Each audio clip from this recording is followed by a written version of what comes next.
Put my chick inside some Louis and some Valentino. Put my bro inside some Gucci and some Moschino. They want my money like it's a casino.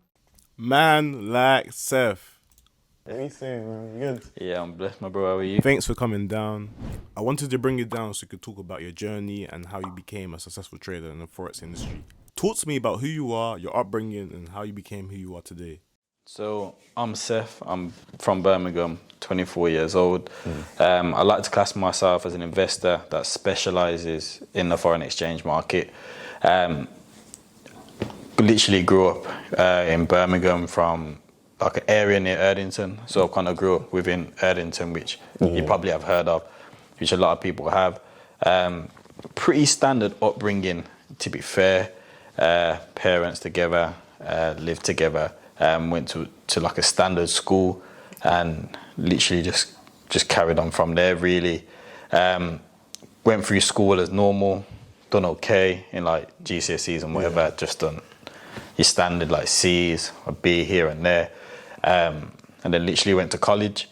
But when I went to college, I was literally I studied hospitality. So I studied hospitality in college, which is random.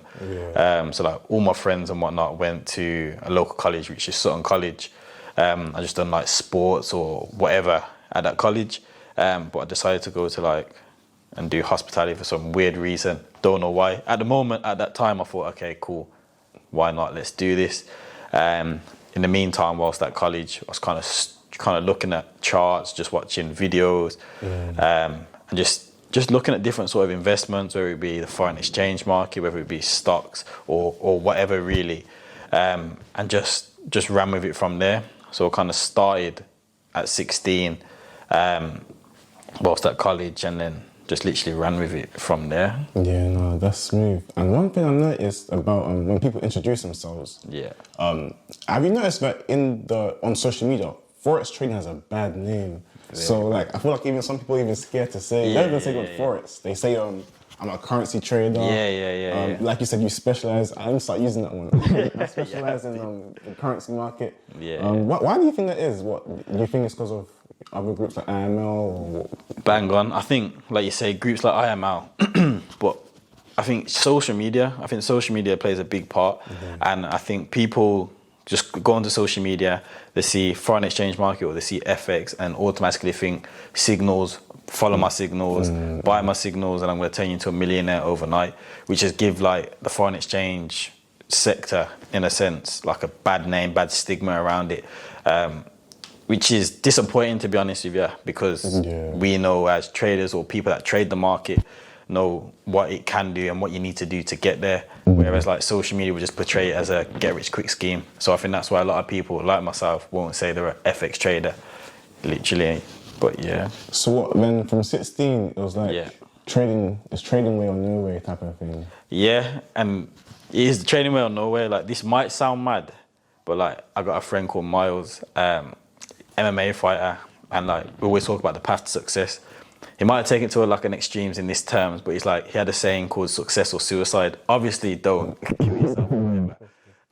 But the meaning behind it is just we need to make it, or there's no point being here, in a sense. So in order to do that, we just have to do everything that we can do to put us on that platform to make it, in a sense. How would you say you started learning FX and getting into it? A lot of people recommend YouTube. Me personally, I believe to trade FX, you need to pay for a course. Like, no questions asked. But what do you think, and how did you learn? Stages? So me beginning stages, to be honest with you, I fell into it through social media. So you'd see traders or whatnot, and you'd be like, oh, that lifestyle looks good. Back then, I didn't know if they were legit, whether they weren't, etc., etc. So when I'm looking at that, just doing research, and then what did I do? I looked at like YouTube videos and whatnot. So I just type in like forex trading on YouTube. You'd have some crazy, looking back now, but back then I didn't know what was real, what was fake, like who's good, who's bad, etc., etc. I just watched some random videos. They'd be like, like a guy would be like, I just made 100K in 2 minutes, and you're looking like mad. But when you look back now, you're thinking, cap. But yeah, so literally, so another part of that whilst looking at YouTube and whatever, is that I've got family in Essex. 'Cause I'm originally from London in Walthamstow, so we used to go down to see them. And on the way down there was in Essex, like where my uncle lives. And basically there's a guy that has like madhouse. Always wonder what he'd done. Whatever. We must have stopped off, spoke. Turned out he's a stockbroker. Obviously it's not the same, but it's kind of within that industry. So always maintained contact with him and had him as sort of a mentor from young, probably about 18. Me as Jack the lad, as I'm like a young boy thinking I'm the man, I know how to trade, blah, blah, blah. Probably made like 100 quid. Said to him, yeah, I'll do this, do that. He was like, okay, mate, ready to tear. But like I was saying, kind of had him as a mentor on that journey. But then also I've done like endless amount of courses. Like I'll tell you, like endless amount of courses, whether that's in Manchester, whether that's in Birmingham, whether that's in London. I've done endless amount of courses, and you don't know at the stage like what's real, what's fake. So imagine I've done a course in London, and I thought, yeah, this is legit. It was only £500. It was only at 500. I must have went to one show, one of my business partners, and come to like £500. We both sat next to each other. We was like, should we do it? Might as well. We think we're the men. We think we're traders anyway. So let's just do it and just enhance our knowledge. Must have got there. Everything's good. Overlooking the River Thames. Everything's perfect. We're thinking, yeah, sounds wicked. Sounds wicked. Got to the end of the course now. He's like, yeah, you're gonna need to pay £10,000 a month membership. Like £10,000 a month for membership. Me and my boy looking at each other like, we need to do it. We need to do it. We're looking at each other like, we need to do it. We need to do it. So I'm saying to him, all right, cool. These times I can't really afford £10,000 a month because that's a lot of money, especially at the ages like, we were sort of like 17, 18, I think it was around those ages. We're looking at each other, yeah, we need to do it. We both then just ring our parents. We're like, we want to do it. They're like, are you sure? We're like, yeah. And then they were like, nah, we're not doing it. So it was like, it's a blessing in disguise that they said no in a sense. So we left that course, kind of fuming on the way home, thinking, oh, I wish we could have done that because we could have been millionaires. So when you say from the course, like he was convincing? Yeah, like everything was convinced. Because back then, I think you don't really know real from fake. You don't know. All you see is the glory and the reward at the end of it. So you're like, nah, we need to do it. Like, we need to do it no matter what. Just to change the lives around or whatever. And yeah, literally left angry and then just thought, you know what? It's a blessing in disguise because it would have turned out to be fake. And now looking back at that course, it's like, I'm so glad. Basic knowledge. It's like, just go on Baby Pips or just Google and just like, it's just that, like, it's just, you can do that.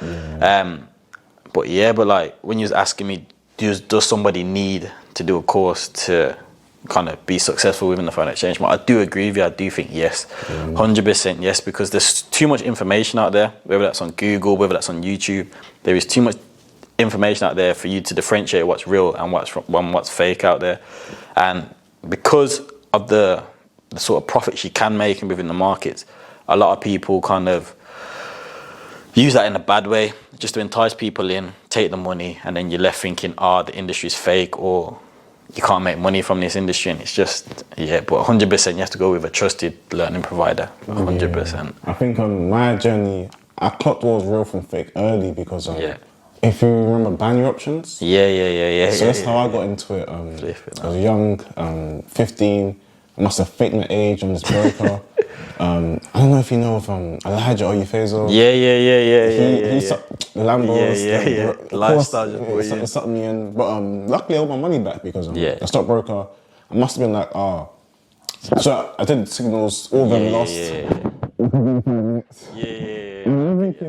I had some P's in there, so I wanted to withdraw it, and they were saying, you need to be 18. I was like, I lost my driving license. Like 2 years.